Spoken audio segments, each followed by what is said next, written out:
As many of you know, Donald Trump, in his race to silence media when they say something that is, according to him, critical or not true, even though it does end up being true, Trump loves to be a vexatious litigant, as we say. Somebody who loves to run to the courthouse, file lawsuits, and then he normally gets his ass handed back to him on a platter when judges and juries are like, yeah, hell no. So, as we know, in July, Donald Trump, using the services of the lawyer who filed that lawsuit against the New York Times that just got thrown out sua sponte by that federal judge, that same lawyer, you know, the one that we've talked about here, he brought a lawsuit in July in the Southern District of Florida against the Wall Street Journal. For what? For the birthday book submission that was done by Donald Trump. You know, the one that has been produced by the Jeffrey Epstein estate to Congress. The entire book that includes the Donald Trump submission. In July, Donald Trump sued the Wall Street Journal, Rupert Murdoch, Robert Thompson, and specific journalists that work for the Wall Street Journal for their publication of that submission into the birthday book for Jeffrey Epstein. And the motion to dismiss that has been filed as of late yesterday in that case is worth walking through with y'all, because it not only underscores why these defamation lawsuits that are brought by Trump are just bullshit, but it also goes to show the analysis that is going into these arguments that are being raised legally by publications like the Wall Street Journal and eventually by the New York Times if the case doesn't continue to be thrown out against the New York Times. And so I wanted to run through that quickly with you because it was a great filing. It's a 22-page filing that was done in the Southern District of Florida by lawyers for all of the defendants, Dow Jones, doing business as the Wall Street Journal, etc., and News Corp, the parent company of Fox News, etc. Alrighty, so pursuant to a specific federal rule of civil procedure 12b-6, the defendants have moved to dismiss Donald Trump's lawsuit. They've moved to dismiss with prejudice. So what does that mean? That means that they want the court to dismiss this lawsuit and not allow Trump the chance to be able to refile or amend the complaint after its dismissal. They are also seeking the recovery of their attorney's fees and costs pursuant to Florida's anti-SLAPP statute. They also do it pursuant to the New York anti-SLAPP statute, but specifically they cite to Florida statute 768.295, strategic lawsuits against public participation prohibited, anti-SLAPP, and we'll get into that in a minute. They also cite to a New York statute that would allow for them to get their fees and costs. Because again, for somebody like convicted felon Donald Trump, you got to hit him where it hurts him the most, which is his big fat ass pocketbook. Alrighty. Not the pocketbook is big, but the ass is big and fat. Alrighty. So, as clearly set forth by the defendants in their motion to dismiss, there's 3 grounds why the court should dismiss his lawsuit with prejudice. 1, the article, as published, is true. It's not false. 2, the article is not defamatory. They have never alleged that Trump personally crafted the letter to Epstein. But even if they did, the Wall Street Journal asserts there's nothing defamatory about a person sending a bawdy note to a friend. Also, the article cannot damage Trump's reputation as a matter of law. Finally, Trump hasn't pled, and he cannot plead, that the defendants published the article with actual malice, meaning that they were subjectively aware of the falsity of the article when it was published. The complaint clumps together all 6 defendants, doesn't include a single plausible allegation against any of them. And it also, the article included the denial by Donald Trump, but it's also consistent with the general reputation of Donald Trump, as well as, I don't know, the letter that was produced by the Epstein estate that was given to House oversight. In other words, Donald Trump can never meet the legal standard of pleading actual malice in order to sustain a lawsuit against the Wall Street Journal. The motion to dismiss then says the First Amendment's protections for truthful speech are the backbone of the Constitution. Amen. And at the heart of the First Amendment is the recognition of the fundamental importance of the free flow of ideas and opinions on matters of public interest and concern. The complaint should be dismissed with prejudice, and the court should award defendants their reasonable attorney's fees and costs. It's a great opening shot across the bow, is it not? And I will actually let you know that the federal judge assigned to this case is a very, very smart, very good federal judge. So what I love about this motion to dismiss is, and again, it's 22 pages, is when you go to page 6, because you know, why the hell not? what do we have? Dun, dun, dun. We have Donald Trump's body birthday letter to his then bestie, Jeffrey Epstein. It says here, the birthday book's table of contents lists Donald J. Trump in the Friends category. See House Oversight. I mean, it even has a bait stamp saying that this was given to House Oversight. And the birthday book contains this page, and it reprints Donald Trump's birthday letter to Jeffrey Epstein, the convicted pedophile. That also worked in conjunction with the convicted pedophile, Ghislaine Maxwell.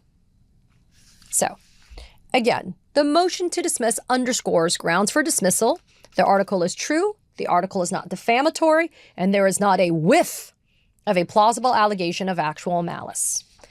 Because defamation lawsuits necessarily have a chilling effect on First Amendment rights, early dismissal is favored.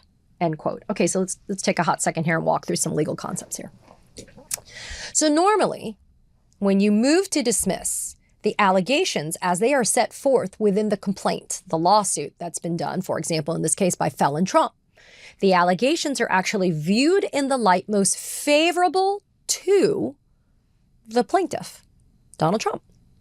So, as it says here, when ruling on a 12b6 motion, meaning the Federal Rule of Civil Procedure 12b6, the court accepts all factual allegations in the complaint as true. However, the court does not need to credit mere conclusory statements or threadbare recitals of the elements of a cause of action. In other words, even if Trump says, here are all the elements of the cause of action of defamation, the court doesn't actually have to sit there and say, even though I'm accepting your facts and allegations as true, it doesn't mean that I have to necessarily take your conclusions, your mere conclusions about what has happened here. I can actually, use my own brain as the judge, and I can actually evaluate what the arguments are that are being raised in the motion to dismiss. And sometimes, as we've seen here, because of the chilling effect on the First Amendment, dismissal at this early of a stage can be granted and has been done on the law, because if you let this case continue, not only is the chilling effect on First Amendment rights continuing, but there's a lot of time and money that is going to be spent in having to defend against a bullshit defamation lawsuit. And why not kick the case out of court when you can? Makes sense, right? Alrighty. By the way, I'm also going to note something which I thought was great. On page 7, the defendants say courts in this district, as in the Southern District of Florida, routinely dismiss defamation claims on the pleadings. And then they do what we call a string citation, where they cite to different cases that stand for this proposition of dismissal routinely on the pleadings, meaning without discovery having to take place, etc. And one of the cases includes not only Dan Bingo Boingo Bongino's lawsuit against the Daily Beast here in the Southern District of Florida back in 2020, but oh my gosh, a lawsuit that was brought in 2016 in this district, where the judge who's presiding over this case himself granted the motion to dismiss on a defamation case. So, as alleged, the defendants state, Trump can't show that any statement in that Wall Street Journal article is not substantially true, and it walks through all the different facts to support that. Furthermore, the court should dismiss this complaint because Trump does not and cannot plead that the Wall Street Journal article, the birthday book article, is defamatory. And let's get into why. Because there were two defamatory counts or claims that were raised by Trump: defamation per se and defamation per quad. So for the defamation per se claim, the article only said that the birthday letter bears Trump's name and that it isn't clear how the letter with Trump's signature was prepared. It does not assert as a matter of fact that Trump personally signed the letter or drew the image. And in fact, the article included Trump's denial that he had done that. So the article doesn't actually have a meaning in the state of claim of defamation, nor does it have any factual assertions that Trump ascribes to it. Furthermore, just as a matter of just reason, there is nothing defamatory about a man sending a body letter to his friend. What is defamatory about that? If I make an allegation that you sent a body letter to your friend, is that in and of itself defamation? I mean, we'll explore it even further, but on the law, no. And they cite to an example of cases, one of which is, as a matter of law, it wasn't defamatory to state that a plaintiff threw parties for wealthy older men who were looking for action. So that's an example of how even that wasn't defamation. And it also says here that courts regularly recognize that statements linking individuals to prurient matters without more are not defamatory because it's an article. It's a story in a publication. And then the second claim of defamation per quad in this instance basically says, look, the defendants are saying, look, Trump can't even sustain a defamation per quad claim because as a matter of law, if you don't plead special damages, then you can't sustain that cause of action. And the defendants are saying, look, Trump does not allege actual economic damages, including any type of realized or liquidated losses as a result of this Wall Street Journal article. Trump makes no allegations of special damages. He just offers conclusory allegations that, quote, he's been damaged, end quote. Well, look, the law says very clearly you can't do that, Trump. You actually have to allege an actual economic damage as a result of the Wall Street Journal article. And we all know Trump loves to make allegations, but he never actually has the facts and the evidence to sustain his allegations. And when pushed and pressed to do so, he loses each and every damn time. And in this instance, you have to allege that you have sustained an economic loss, a real economic loss as a result of this Wall Street Journal article. And Trump cannot do that. So he loses on that second defamation claim. And then here's a great argument.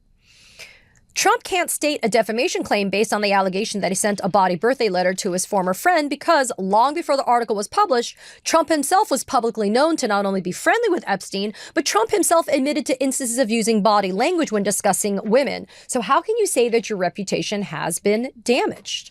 So this is fantastic.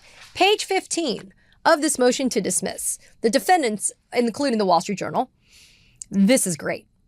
They say here, Trump cannot allege harm to his reputation based upon the letter's bawdy nature because Trump has a well-documented reputation for bawdiness based on his own past statements about women.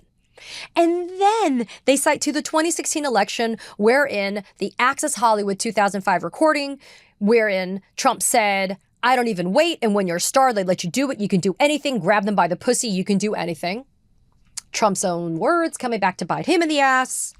In campaign statements, which were widely reported, Trump admitted to making these comments, and he said, I said it, but it was just locker room banter. Trump also has a well-documented history over which he has never sued of making bawdy comments in venues like the Howard Stern Show and elsewhere. In fact, in 1991, Trump gave an interview with Esquire in which he stated, it really doesn't matter what the media writes as long as you've got a young and beautiful piece of ass. In 2006, Larry King Live, Trump referred to actress Angelina Jolie. He made a statement about her. So look, the defendants say any allegation that Trump wrote this letter is actually consistent with any public reputation that he has. And so where's the harm? What are the damages? What are the injuries to Donald Trump's reputation as a result of these alleged defamatory statements? Despite pleading that he is a, quote, private citizen, Donald Trump is currently the president of the United States, and the right to speak freely about our government, including our president, who has an unequaled ability to make his viewpoints heard, falls squarely within the core of publications to be protected by the stringent actual malice requirement. Trump can't meet that actual malice requirement, and that's why the lawsuit should be dismissed.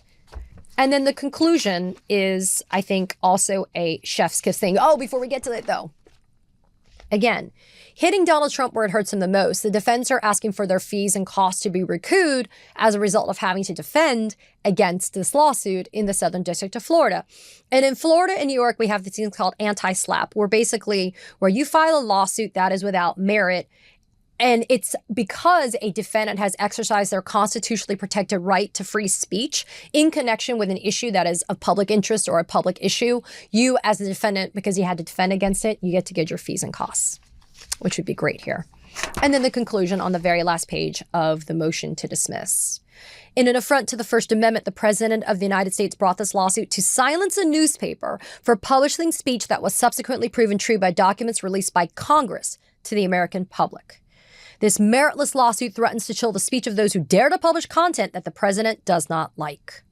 The court should dismiss this complaint with prejudice and grant defendants their fees and costs. Fiend. It's the same argument, right, that we're hearing being raised by the New York Times and others. Even people like Jimmy Kimmel, Stephen Colbert, Karen Attiah. I mean, you name it. People that are speaking up and saying stuff that Donald Trump doesn't like. They're going to get sued for defamation. They're going to have their shows canceled. They're going to have their jobs terminated. That is not America, people. Free speech for me, but not for thee. Donald Trump can get up and be an absolute fucking embarrassment and humiliate our country by saying the dumbest lies in front of the United Nations General Assembly. Donald Trump can get up and spew lies about Democrats, calling Antifa a domestic terrorist organization, even though there really is no organization called Antifa. I mean, Charlie Kirk, others can get up and say horrific things about people, but they can have free speech, but we can't. But we can't. That's not how the First Amendment works, people. Sorry, it's not. It's not a one-way street just to benefit Republicans. So you know what, Donald? Grow the hell up. Have some thicker skin than you already have. And think about maybe the reason why people are saying these things about you is 1, they're true, 2, they can be proven, and 3, maybe because you're just dumb and you say dumb shit that actually ends up being published, or you do dumb shit that gets covered by the media. Maybe if you didn't say and didn't do dumb shit, then maybe it wouldn't have been the media. But when it is, and it's newsworthy, and we're covering it, and we're talking about it, you can't sue and say, I don't like it. I don't like your coverage of it. My Lord, you're a child. Grow up. Katie Phang here. We launched the Katie Phang News Channel in partnership with the Midas Touch Network so we could bring you the latest in legal and political news. Straight, no chaser. So if you're a fellow truth teller, hit that subscribe button and share the word about this channel so we can build a high information America together. Fulton County Commissioner Mo Ivory. She's here to be able to explain what is going on in Fulton County after the Trump administration's FBI swooped in with a criminal search warrant and seized the originals of votes, ballots, voting tabulation, voter rolls out of Fulton County, Georgia. She's also here to explain to you that this newly unsealed probable cause affidavit in support of that criminal search warrant, that it is based on debunked conspiracy theories from election deniers that support Donald Trump and MAGA. Take a listen. And joining me now, we all have the privilege of being able to spend time with Fulton County Commissioner Mo Ivory. Commissioner, thank you so much for taking the time to join us. We've got a lot of questions about what's going on in Fulton County, and we wanted to go straight to you for the answers. So I'm grateful for you. Thank you. So, Commissioner, let's rewind the hands of time just a little bit to get everybody caught back up to speed. Last week, you ended up being a witness to an FBI execution of a search warrant that was signed by a local magistrate judge.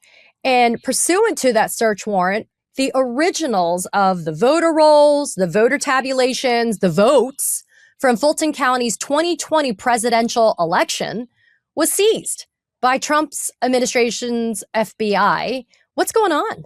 Yeah, I mean, so it was January 28th, and I got that phone call. It was kind of like 11 o'clock in the morning, and I was just working, and I said, oh, okay. Like, I wasn't surprised. I just go, here we go, right? So I immediately got there. It was swarmed with FBI agents. I would probably say, I didn't count, but I would probably say it was like about 40, and it was very intense. They came right in. We had no warning. So they are election workers who are preparing for the 2026 elections because our primaries are on May 19th. So they're doing all the things that they normally do when they go to work and they prepare for an election. And here come the FBI looking for 2020 ballots at the elections hub. And so, you know, it was very unsettling. It always is. It's full of nonsense, overblown, like, you know, how when someone gets pulled over for like their broken tail light and 7 officers show up, you're like, what? Like, so that was the same thing. It was like that kind of intensity. And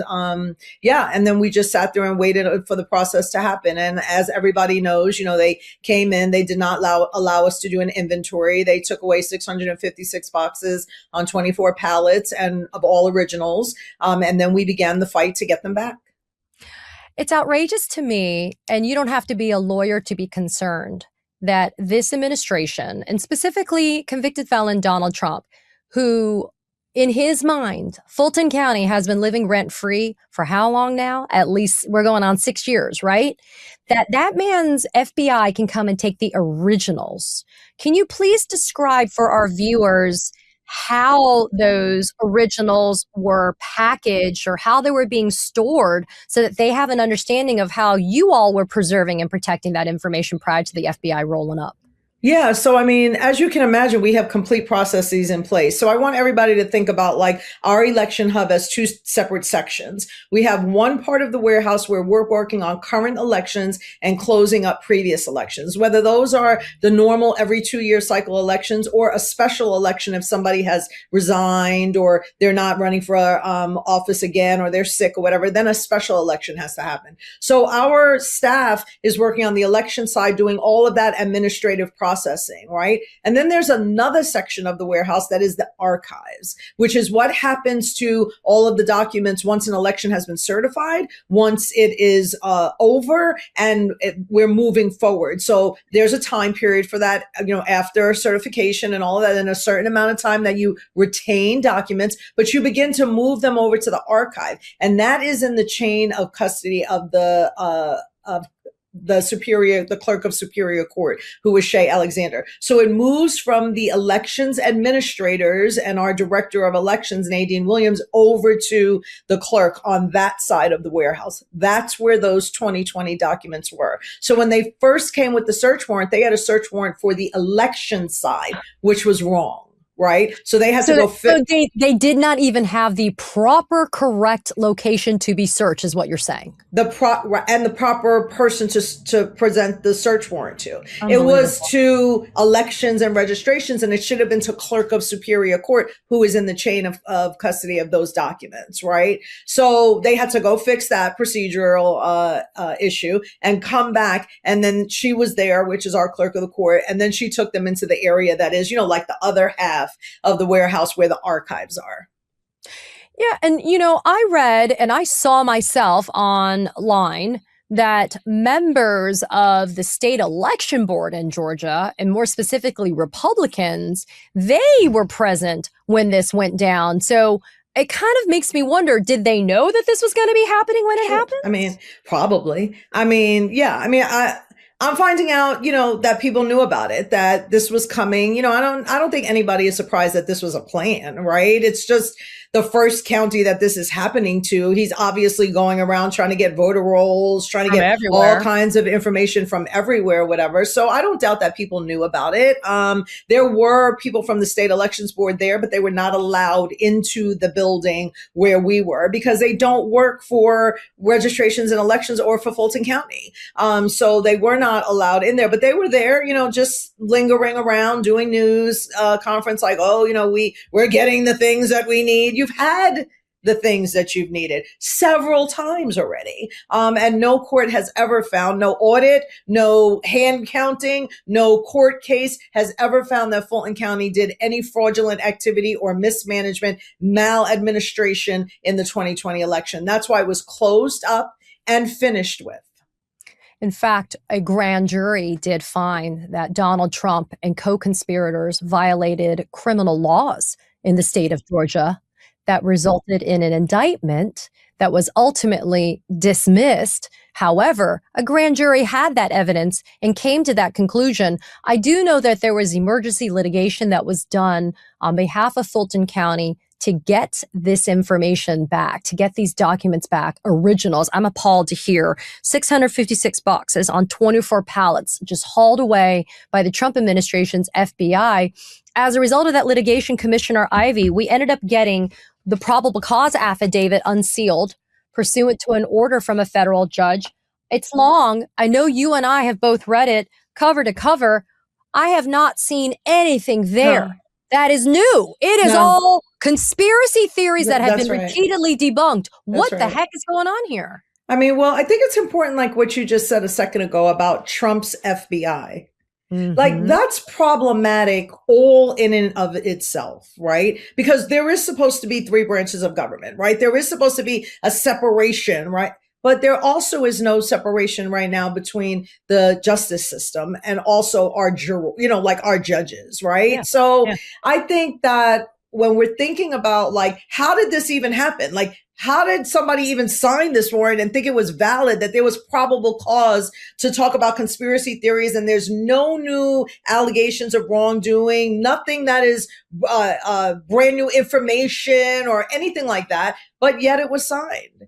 So, I mean, I think we're dealing in a very different era where we're not under the normal rule of law, right? So things that would be normally what we would say, well, this doesn't really pass the test in order to get a warrant in the first place. Lo and behold, there is a warrant, right? So I think that we're seeing areas of the law analysis, like what people are calling law that isn't law, people that are, it's just troubling all together.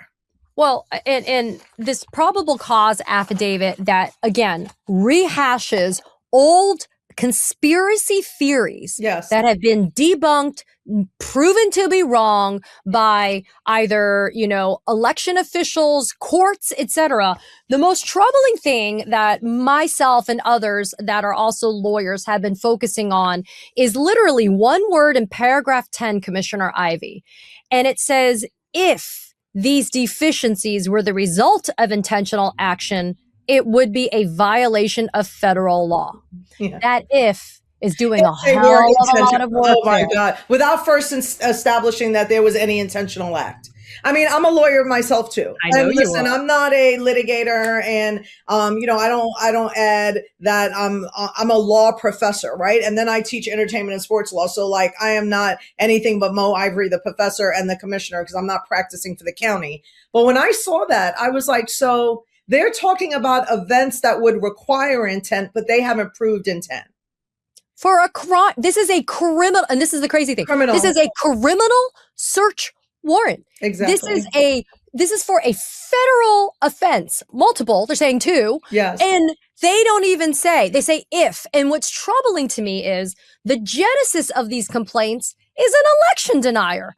Is somebody who's working for the White House, for the Trump administration, who already has faced bar complaints and has all sorts of problems because he's been running around talking with Cleta Mitchell and others that have been trying to push this election BS.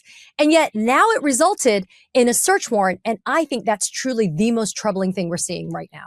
Yeah, I mean, well, like fasten your seatbelt for troubling things because there's more to come, I'm sure. If it's this sloppy right now, and like, let me say this, like, it's embarrassing.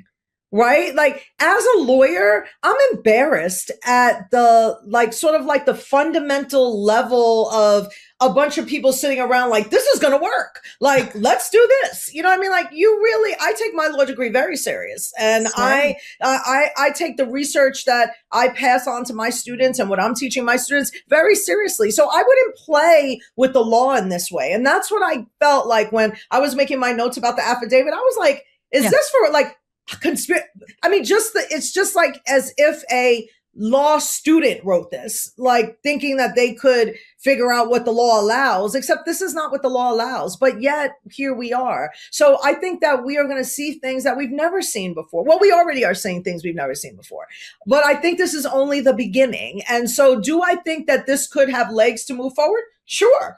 Like, do I think we will fight it with every inch of the law on our side? Yes, and we will. But this is an administration that has no respect for the law. This is an administration that has lined people up to get in line, including judges, to get in line with what they want the law interpreted as, how it should be interpreted in their favor so that they can take over elections.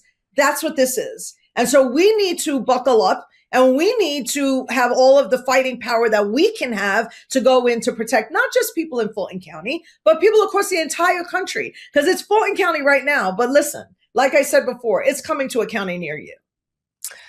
I want people to understand as well that this was not the first time, this is not the first time that this either state election board or Republicans were trying to get their hands on these documents, okay? Because I think this is very important. They, as in Georgia state Republicans and Republicans, have been trying to get their hands on these documents, specifically in Fulton County. And they tried their way through civil litigation, and they tried their way through a subpoena that resulted in more litigation.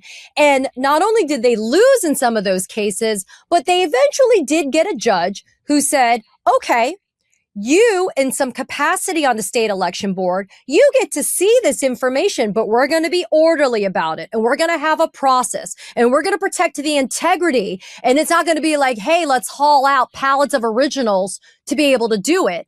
And now that judge and it's going to cost you. And it's going to cost you. It was going to cost them money. It ain't cheap to do this, right? That's right. And now this judge, he's not happy. Because he's like, what in the actual hell is happening here? I actually had this order where I was saying, y'all need to figure this out. The money needs to be paid and we're going to do it in an orderly fashion so we don't jeopardize a chain of custody issue here. And yet now look, they just haul this stuff off and now everybody's like, well, what the hell's happening? Where'd it go? Correct. And it's because President Trump is like some kind of, head of everything. And so it doesn't even matter that there was already a case working through the courts. They didn't want to wait. They didn't want to pay and they didn't want to be monitored. And so he said, just go in, get them, and we'll take the originals. And that's it. And that's what he did. I mean, just very dictator style. I wanted to say mafioso style, but it's just, that's like, I grew up in New York. I mean, it feels like that, right? It all fits. Yeah. And that is really what it is. And so he just said, what other way can we not have to follow what that judge in Fulton County is doing, Judge McBurney, and let's just go ahead and go straight and send in the FBI to get what I want and then bring it back to Virginia to my house. And then I'm going to send somebody who will call me back and let me know that, hey, Daddy, I did it for you. It's all done. I mean, you know what I'm saying? Like maybe it's in Mar-a-Lago now where the classified documents went. Maybe that's where it is now. In the gold bathroom. I mean, it's not even, if this wasn't really happening, you would think that this was, a reality show. Or like a crazy plot. Yeah. Like a crazy plot, a John Grisham novel. I mean, it's something, right? But this is actually really happening. So let's put it to bed right now. I want our viewers to hear from you. You in your role, I know you're running to be the chair of the Fulton County Commission, and you are currently a commissioner for Fulton County. Let's put it to bed right now, Commissioner Ivory. The 2020 presidential election in Fulton County, Georgia, the votes have been reviewed, they've been tabulated, they've been checked. They've been double checked. They've been triple checked. They've been audited. Everything that you had to do, dot the I's, cross the T's, everything you had to do to ensure the integrity of that election has been done by Fulton County. Yes. And has there been anything that has come from those processes and procedures that have revealed fraud or stolen election or anything that would have resulted in Donald Trump having prevailed in that election? No.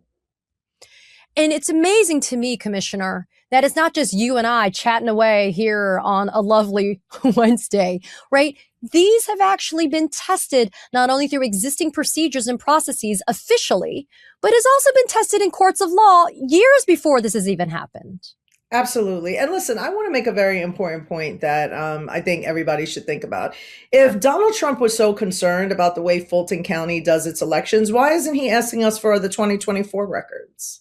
Ooh, touche.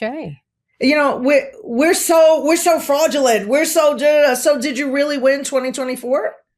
Because if you don't think we know how to administer elections and we're so fraudulent, then maybe we made a mistake when you won. How come you don't want to see those records?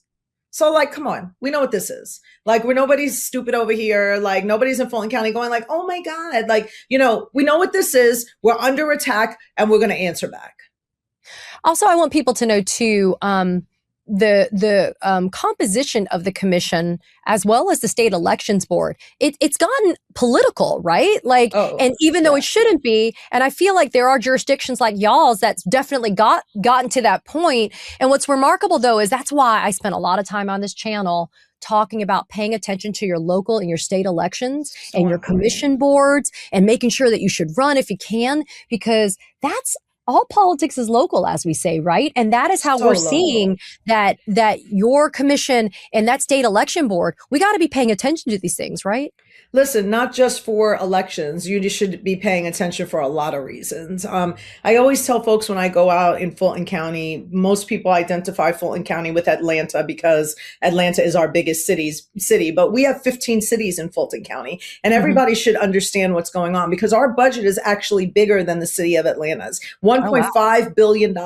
And it's important for you to know the 7 people who are making the decisions on that commission. And right now, one of the commissioners on our commission is actually named in the affidavit, a huge MAGA supporter who has been working with the Republicans, who is a commissioner trying to drum up all of this stuff about the registrations and elections is fraudulent, when she knows very well that we run excellent elections with no fraud. So if you can imagine the enemy within, right, we have somebody who, even when we go to executive session and talk about these things in private, may be sharing. We feel like we have, before felt, and we haven't proven this yet, but we have felt that she is sharing information because then things turn around and come right back, right? About the things that we're discussing. And so, I say that when you are thinking about how issues come to be, you have got to be thinking about who you are electing. Because in Fulton County, we are a Democratic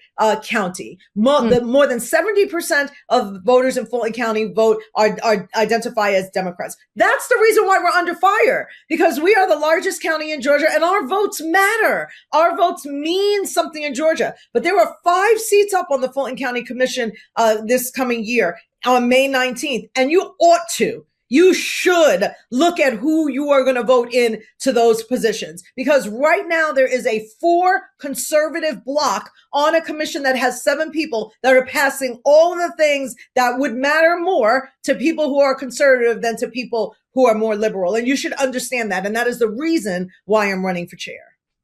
I love this. I love the tenacity. I love the fight, but I also love the honesty, because this is the way that we should always operate. Politics is not going to be is not just local. It should also be fully transparent. And that's why I wanted to make sure that my viewers were able to listen to what's really going on. Some people just don't have the time, the inclination, or the patience to kind of weed through what's out there. And I'm grateful to you, Commissioner Mo Ivory from Fulton County, to sit down with us today and put this all to bed, because it is alarming and disturbing, as you and I have just talked about, that it has advanced this far to be a criminal search warrant based on debunked conspiracy theories. And yet, look, this is where we find ourselves in this administration. And listen, y'all, you should also just keep our election workers in your prayers, because these are people who work for Fulton County, who come to work every day, and all they're trying to do is administer elections. They're not trying to tell you who to vote for. They're not trying to give you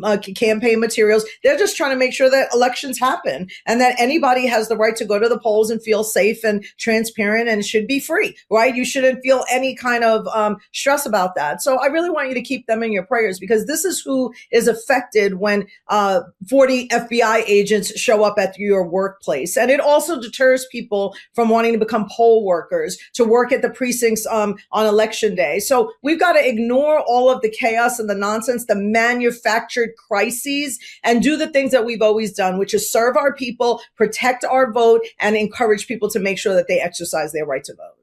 I am so relieved that you just said that, and I am remiss in not having brought this up. It's not only the daily deterrent. Remember what happened to Ruby and Shay, the Georgia election workers? Exactly. I mean, those poor women got death threats, courtesy of Rudy Giuliani's lies and defamation about what happened back in 2020. And so my fear as well is that the rehashing of these bullshit conspiracy theories are going to lead to all back. And people are going to be threatened and they're going to be scared. And this is certainly not a democracy. If that's how it is. Commissioner Ivory, thank you again for taking the time, for being here, for being so thoughtful about reminding us about how important it is that we're vigilant and that we pay attention to what's going on. It's good to see you. Thank you so much. Katie Phang here. We launched the Katie Phang News Channel in partnership with the Midas Touch Network so we could bring you the latest in legal and political news. Straight, no chaser. So if you're a fellow truth teller, hit that subscribe button and share the word about this channel so we can build a high information America together. Bradley Balco, investigative journalist, a student of history, as he likes to say, but he's also a student of law enforcement and the military. And he has declared that Donald Trump, convicted felon in the Oval Office, Trump is trying to build his own paramilitary force. Balco likens it to things like authoritarian regimes in other countries. And when I heard that, when I read that, I was not only alarmed, but also the bells went off for me because it makes sense, right? If you want to run this country via a campaign of fear and intimidation, then one of the most effective weapons you can use is literally a weaponized force that is armed, that is masked, that is pretty much deploying your terror campaign at your best. So I sat down with Radley Balco because I wanted to explore that deeper with him. And I also wanted to explore what he is finding to be kind of the reception of local law enforcement to this new Trump 2.0 regime. And joining me now is Radley Balco, investigative journalist, the proprietor. I like that title. I like proprietor. Maybe I'll steal that from you. Proprietor of the amazing The Watch newsletter. I have been following Radley on Substack. I urge all of you to go and subscribe to his Substack. Also, a former WAPO person. We'll talk about that in a hot second when we deal with some free speech issues. And the author of the book, The Rise of the Warrior Cop. Radley, thank you so much for taking the time to join me today. I really appreciate it. My pleasure. Thanks for having me on. So, Radley, obviously, one of the most compelling and frankly titillating headlines I've seen affiliated with you is your statement that Donald Trump is trying to build his own paramilitary force. Before we get into some of the details of your take on that, can you explain to the viewers that are tuning in, what do you mean, or what does paramilitary mean? Paramilitary just means a force that is not the kind of official military, the force that we send to fight wars. But it has a lot of characteristics of the military, and generally it's often used to talk about or to describe opposition groups in countries. So for a long time in Latin America, there would be the official regime, and then there would be paramilitary groups that were opposed to the regime, but would have sort of the guns and weapons and would sort of act like a military. But paramilitaries can also be used by authoritarians as a sort of quasi-official force. And we've seen this in pretty much every authoritarian country in the world. Every dictator likes to have their own muscle, right? The people that they can send in to do their personal bidding. And whenever that's happened, it does not turn out well. Yeah, I want to quote you. I know that you had the chance to speak with Ezra Klein last month, and there was a quote that I pulled from that interview I wanted to read out loud and then follow up with a question. You said, "I'm a journalist, not a historian, but I'm a student of history," which I appreciate. You said, "There aren't very many countries in which the figurative political head of the country assembled his own personal paramilitary force that was loyal only to him, where things turned out well. So that's where I think we are right now."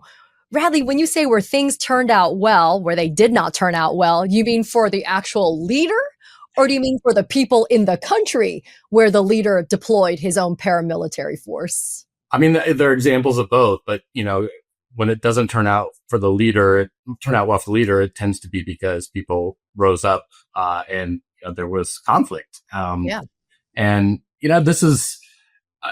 in this country, for a long time, we had a firm line, a firewall between the military and domestic policing. And one of the really healthy things about our democracy for most of our existence has been that the institution that's most opposed to using the military for domestic policing has been the military itself. There has been this ethos built in that, we do not deploy the military against our own people. In the 1980s, when the Reagan administration and actually some Democratic leaders in Congress wanted to bring the military in to fight the drug war, they wanted Marines, breaking into homes. They wanted the Navy intercepting ships. The main reason that didn't happen, and the Reagan administration did blur a lot of lines in this area, but the reason why we didn't have active duty troops fighting the drug war was opposition from the Pentagon itself. The Pentagon wanted nothing to do with that. And so what we've seen in the Trump administration, during his first term, he tried to do this. He wanted to invoke the Insurrection Act. He wanted to bring the military in to shoot, literally. He claimed to want to shoot the George Floyd protesters. And it was opposition from Mark Milley, the Joint Chiefs Chairman, and from Esper, his defense secretary, that prevented it from doing it. And they've learned from that. So they've purged the Pentagon now of all the senior ranking generals who have been brought up through the ranks with that ethos. They're not there anymore. They purged the JAG Corps, the military lawyers who write rules of engagement, who basically set out what the military can and can't do under the law. One of the first things Hegseth did was purge those people, the senior ranking JAG officers from the JAG Corps, leading behind the people that they thought would be loyal and would carry out Trump's orders without questioning. So that's kind of where we are. They have, they have tried to destroy these norms, and these kind of, basic sort of principles and values of a democratic society, which goes back to the founding. The founders were very, very concerned about standing armies because they had looked at what happened throughout history, going back to Rome, when the military starts assuming a political role and a domestic role. And so they were extremely worried about that. They also saw what happened here in the U.S. when the British Crown stationed troops in the streets of Boston to enforce import laws. There was violence. And it was one of the big reasons why the American Revolution happened.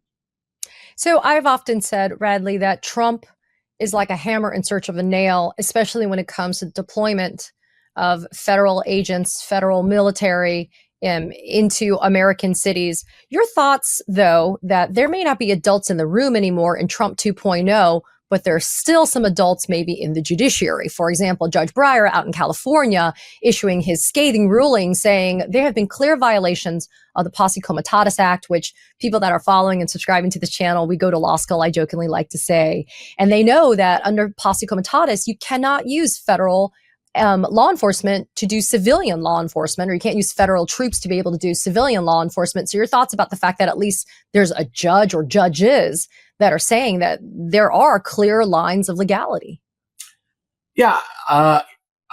We've seen this in a lot of different areas, right? There are judges that have been willing to stand up to this administration, but they tend to be district court judges, the kind of lowest rung on the federal judicial ladder. And they're being, overturned, either by the appellate courts or by the U.S. Supreme Court. Now the U.S. Supreme Court, when it has overturned these, it's tend to be on these power grabs by the Trump administration. It's been on the, shadow docket. So they're not permanent rulings. They're sort of temporary rulings until they can consider the broader issues, but you're supposed to sort of consider who's likely to prevail on the merits in these cases. And so it's at least to kind of hint at where the court may be headed. But the other thing is, the Posse Comitatus Act prevents anyone from using the military for domestic policing, unless the president invokes the Insurrection Act. Then he can use it. And Trump has been reluctant to do that, I think, because of the political implications. But what they have tried to do is find these kind of workarounds. They've invoked laws that grant exceptions to presidential power in cases of national emergency or cases where there's a, major threat to public safety. In Los Angeles, what they did is they sent ICE and DHI and the FBI and all these other groups, ATF, in to do these mass deportations, which got extremely violent, which, they're snatching people off the streets. That's what they're doing in Chicago now. And when people protested, the administration claimed, well, we have to protect these agents from the protesters in order for them to be able to do their jobs. And the Ninth Circuit bought that. They bought that argument, even though several days before the Ninth Circuit ruled that, okay, yeah, we're going to go ahead and say that this is legitimate use of the National Guard. It's to protect ICE agents so that they can do their jobs. Several days before that, Kristi Noem said, in a press conference, that the real reason they were there was to liberate Los Angeles from its Democratic leaders. So, there is this other problem where they're making one argument in court, and then they're making their intentions very clear outside of court, and the courts only really listen to the argument they're making in court. And that's a problem because that's not how these policies are actually being enforced on the ground. Yeah, and I am fond of saying we've got the court of law and the court of public opinion. And I guess one way we are seeing, though, Americans, everyday Americans who aren't signing on to this type of authoritarian regime that we're getting from Trump, one way you're seeing them pushing back is, for example, in Washington, D.C., the grand juries that are getting impaneled, they are not returning true bills. They are not returning indictments against people that have been arrested through the course of the deployment of federal, forces in the streets of D.C. So there is some measure of that rebellion that's happening, even though it's really shouldn't be construed as rebellion. I mean, it's just people that are saying we're seeing people's due process rights being violated in real time by masked agents, and we're not going to stand for it.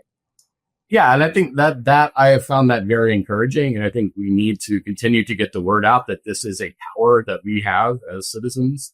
We do not have to take the administration at its word when it claims that people have committed these crimes. There was an attempt, I think, in one case to charge. There was a case in DC where a delivery driver was beaten pretty severely as people were brunching nearby. And they tried to charge him with assaulting ICE officers, which would basically mean he was assaulting their feet, with his head. So you do not have to return indictments in these cases, and if it's a ridiculous prosecution, you can. And I think that's encouraging. I also think it's really encouraging that we're seeing people pull out their cell phones every time they see ICE, get rough with somebody or try to, break somebody's windows and drag them out of their car. There has been this really striking dichotomy between everyday people with very little power. Sorry. No, it's okay. Motorcycle going by. Everyday people with very little power who are willing to risk what they have to stick up for their fellow citizens. And at the same time, we're seeing these massive, powerful institutions who have the resources to actually fight back in a meaningful way are capitulating. And it's the regular people who are standing up to this administration. And, I take a lot of part in that. I'm really deflated about the collapse and the capitulation of the powerful. But, there are a lot of us. There are a lot of everyday citizens. And if we all refuse to kind of accept this administration's abuses of power, they're not going to be able to get away with it. It just, we do all have to kind of stand together and stand up. One thing that you noted, Radley, is that there is a budget now that has passed in the big bullshit bill, as I call it, and it has created an incredible war chest. And I use the word war. I think it's appropriate in this context for ICE. It is $170 billion has been earmarked for that specific agency. It's not being given to the FBI to fight domestic issues. And it's not given to even individual law enforcement, which, again, the hammer in search of the nail, this idea that crime is surging and so crazy that you got to bring in the National Guard. Well, it's not like they're giving money to the cities to be able to combat crime, even though I also think that's a bullshit excuse. One thing you noted, which terrified me, and I want to share this with the viewers, and I want to kind of probe this with you, is the following. You talked about the kind of people that are being hired to do the work for ICE and these federal agencies. And I am a former prosecutor with a very close relationship with law enforcement. I have never called to defund the police. I am a big proponent of good, safe, smart, competent law enforcement. But you've said the people that the Trump administration is going to have to hire to be able to meet the goals that have been set, the quotas that have been set for ICE to achieve. You say these are pretty explicit appeals to white supremacy and white culture, and that people who are signing up for these jobs are watching what's happening across our country, and they're like, sign me up, coach, put me in. I mean, that terrifies me, Radley, because that, in my mind, you could have the best standard operating procedures, policies, laws, and yet I feel like that's just going to go by the wayside under the invocation of some bullshit emergency power. Yeah, so I've been writing about law enforcement for more than 20 years now. It's what my first book was about kind of the militarized culture that has taken over too much of law enforcement. And one thing that I've written about pretty extensively and documented over the years is looking at the recruiting videos that police departments around the country send to colleges and high schools to, draw people into law enforcement. And there's been, over the time I've covered this, there's been a noticeable change in the tone of these videos from helping people and serving your community to videos of, blaring guitars in the background while cops sick dogs on people and rappel out of helicopters and kick down doors. And I think that's the same, dynamic that we're seeing at play right now at the federal level where, ICE is putting the administration, the DHS, social media feeds are putting out these images, of people, hunting down, immigrants, of, running through the streets, dragging people, shoving people down into the pavement.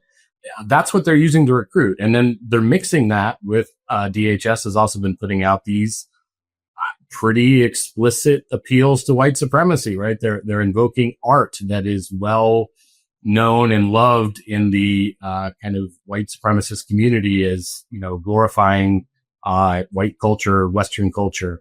There was one tweet they put out that was a callback to a specific white supremacist book. The name escapes me right now. So, they're appealing to a very specific type of person. They're appealing to people who think that we're being invaded, who buy into the great replacement theory, and who want to take up arms, and, fight for what they think is their culture. And I think I agree with you. It's pretty scary.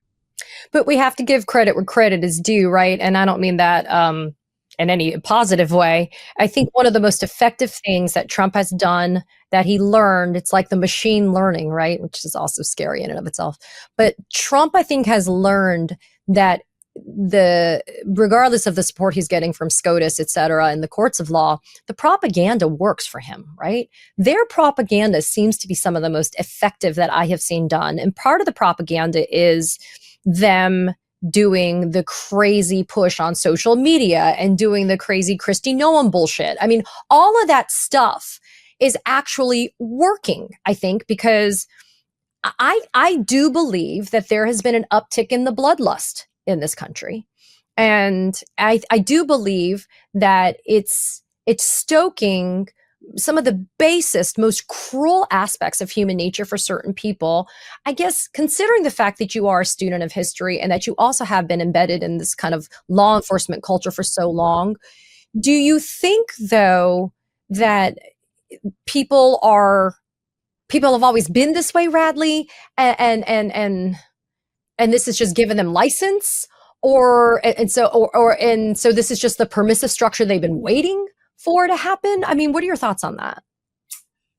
Wow, that's a very profound and difficult question to answer. I think a lot of it has been giving people license. I think there's a phrase that Abraham Lincoln used that's been recited so often these days that it's almost become sort of cliche, but the better angels of our human nature. I think what this administration is doing is appealing to the more sort of nefarious devils of our human nature. It's saying it's okay to hate other people. It's okay to take pride in your own heritage and culture at the expense of others, of denigrating others, of seeing others as inferior cultures that need to be squashed or squelched. But, also I think that there is an explicit appeal, to people who see the, unwhitening of the country, and are, alarmed and feel threatened by that. Several years ago, I wrote about a black, police chief in Little Rock, progressive police chief who had been hired and was basically sort of run out of the city by the police union, because he implemented policies that try to undo some of the racially discriminatory policies of old.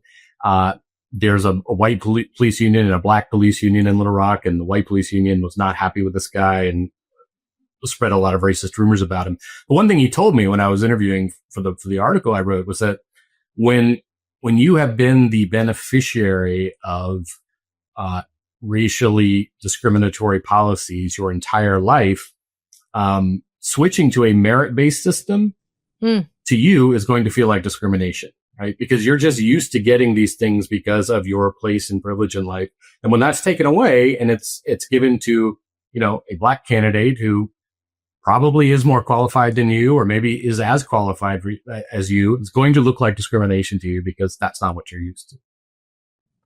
Yeah, that's actually a really interesting lens to look at it. I also know that the Trump DOJ, as the traditional place, like the civil rights division of the DOJ, now under the helm of somebody like Harmeet Dillon, and the DOJ being run by Pamela Jo Bondi, like those were the types of agencies, federal agencies, that would make sure that pattern and practice discrimination was dealt with, that our law enforcement agencies would have to have consent degrees or consent judgments where they'd have to comply with fixing the problems that have been plaguing law enforcement for decades, to your point about your example of Little Rock. But we're not going to see that. So there's not going to be recourse for violations of people's civil rights when you have out of control ICE, et cetera. There's liability issues that I've covered. I mean, Radley, give us some hope, though. Again, you knowing kind of the inner workings on this, give us some hope, though, that there are still people, even internally, maybe in command structures within law enforcement, that are not going to sign on to do things that are either clearly illegal or are just anti-American. So I could tell where your question was going, and I was formulating my answer in my head, and then you said, "Give us some hope," and that was not where my answer was headed. Well, you don't have to bullshit us, though. But I mean, I'd like to know. Maybe the question should be: is there grounds for hope, Radley, that there are people that are not going to do things that are just squarely anti-American? Right. So I think there has been a change in policing, particularly in urban areas and in large cities, toward more progressive, accountable, community-oriented policing. I think we're seeing that with a lot of police chiefs, particularly not exclusively, but particularly with police chiefs of color. There was a study out that showed that cities with black police chiefs have significantly fewer shootings by police officers than cities with white police chiefs. So I think at the state and local level, at least in some parts of the country, we are seeing an attempt to kind of change this culture within policing. The problem is, that's not at the federal level. And right now, the Trump administration was kind of imposing its will on cities around the country by sending these federal agents in. And, when it comes to accountability, and this is not a hopeful sentiment, but unfortunately it's where we are, there is no way to hold a federal law enforcement officer accountable for abuse or violations of the Constitution. Supreme Court, as you know, as an attorney and former prosecutor, there's a case called Bivens in the 1970s that created a way for you to sue if federal law enforcement officers violate your constitutional rights. Supreme Court has basically destroyed that decision. They've all been eradicated. In fact, Brett Kavanaugh in 2022, in a concurrence, said, we should just admit that Bivens doesn't exist anymore. So, even state and local police officers, we talk about qualified immunity. It's a buzz phrase that gets thrown around a lot. And they are protected by qualified immunity, which I think is far too restrictive and makes it very difficult to sue them. But you can still sue them. When it comes to federal officers, there's really no way to go after them if they violate your constitutional rights. So the only way they can be held accountable is through the Justice Department by bringing criminal charges when they do something particularly egregious and unlawful. And, I think it's a pretty safe bet that this Justice Department is not going to be prosecuting any federal immigration officials, no matter, how violent or egregious or abusive they are. Very quickly, before you and I part ways, I did want to ask you, I know you're currently working on a book about public defense and public defenders. As somebody who is a former prosecutor who has worked closely with public defenders and also done public interest law myself, I'm a huge proponent, obviously, of that system to work. But you did say that after Trump took office, a lot of people didn't want to talk to you on the record anymore. Pre-Trump, people were willing to have conversations with you post-Trump. I mean, that's a really kind of scary prospect that even people that are in the system, us, that we are lawyers, people that are a part of this. I mean, we've seen capitulation, as you mentioned a few minutes ago, the bending of the knee by major law firms, for example, that have the literal wherewithal to fight this administration, bending the knee and kowtowing to this administration. But you're also finding that in the places where normally it's a kind of scrappy group of people that kind of against all odds are fighting. Yeah, particularly in the area of immigration. And, of course, you're the Supreme Court has ruled that you're not entitled to a government-funded attorney for immigration proceedings, but there are jurisdictions around the country that provide one anyway, even though they don't have to. And those attorneys, especially, before Trump was reelected, were willing to talk to me about what they do and how the immigration courts and the criminal justice system overlap and what it means to represent somebody. And, a lot of times somebody will be brought in on a pretty relatively minor charge, and they'll be, the two will have to interact. The criminal lawyer will have to interact with the immigration lawyer. And so, I was exploring a lot of that for the book before Trump was reelected. And then afterward, with the way that this administration is going after, they consider providing legal defense for undocumented people, or for that matter, documented people who get caught up in the system, because that's happening too. These days, yeah. This administration considers that, facilitation of law breaking. They consider the mere representation to be illegal. There's a good chance that they're going to go after student loan forgiveness for people who go into immigration defense. So there's this effort to really undermine these groups. And, some of these groups also, they're worried about their funding being pulled if they're a nonprofit defense group, because the administration, as we saw yesterday, J.D. Vance said they're going to start going after funders. They're going to start going after foundations that fund groups that defend undocumented people. So, yeah, they are afraid to talk about what's happening on the record, and off the record, or on background, I guess I should say, they're terrified. They are furious by what they're seeing. They're furious on behalf of their clients, but they don't want to speak out because they don't want this administration to come after them. Well, Radley Balko, you are not scared and you are speaking out. And I am grateful for providing such a great education for so many of us, and for you leaning into just the amount of time and research that you've spent getting and gathering this information about not only law enforcement and policing, but really kind of what we're facing right now in this present regime. I appreciate it, everybody. Radley Balko, investigative journalist. And I'm going to steal this, the proprietor of the Watch newsletter. Go and follow him on Substack and read his books. Thank you so much for being here, Radley. I appreciate it. Thanks, Haley. And thanks for all you're doing to speak out as well. It's important. Thanks, my friend. Katie Phang here. We launched the Katie Phang News Channel in partnership with the Midas Touch Network so we could bring you the latest in legal and political news. Straight, no chaser. So if you're a fellow truth teller, hit that subscribe button and share the word about this channel so we can build a high information America together.